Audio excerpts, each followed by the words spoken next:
souhaitant partager son expérience du monde digital avec les jeunes Africains afin de les encourager eux aussi à croire en eux.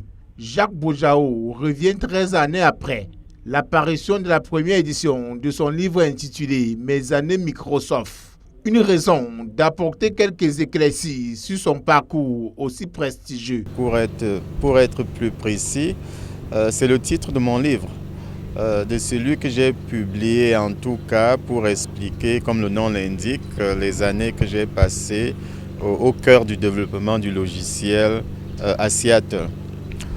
Ça a été un prétexte en fait pour moi pour pouvoir parler technologie, parler de la transformation digitale dans un contexte assez particulier, à savoir celui du Covid-19.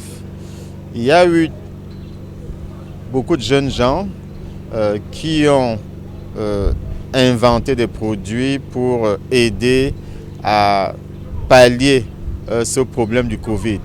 Et certains de ces produits m'ont beaucoup intéressé.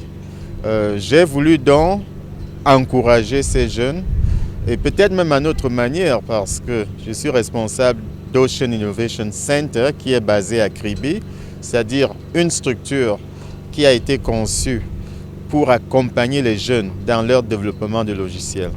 Et tous les ans, nous avons un forum, nous organisons un forum dans cet esprit justement pour les encourager. Après plusieurs ouvrages sur l'innovation digitale en Afrique, Jacques Bojao a déjà publié plus de 4 ouvrages, parmi lesquels Révolution numérique, qui a obtenu le prix Turco du ministère français de l'économie.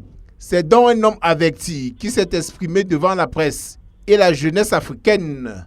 Je pense qu'en termes de plus-value, beaucoup de jeunes, en tout cas ceux qui m'écrivent, m'ont fait savoir qu'ils ont compris qu'eux aussi pouvaient avoir des ambitions.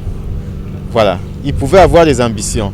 Auparavant, comme moi d'ailleurs, auparavant, je ne pensais pas pouvoir travailler dans une structure comme Microsoft, encore moins au siège social de Microsoft. Mais lorsque les jeunes lisent mon livre ou qu'ils viennent suivre mes conférences, je leur dis vous êtes comme moi, je suis comme vous. Et je leur explique pourquoi. Ce n'est pas simplement un slogan en fait. Ils savent que c'est sincère quand je leur ai dit vous avez les capacités de le faire, mais il faut les développer. Il faut travailler davantage. Il faut être sérieux dans tout ce que vous faites. C'est un peu les propos que nous avons tenus cet après-midi lors de l'échange. L'Africain de Bill Gates, comme il se fait appeler, appelle les jeunes à s'inspirer des grandes firmes étrangères afin de développer eux aussi leur start-up.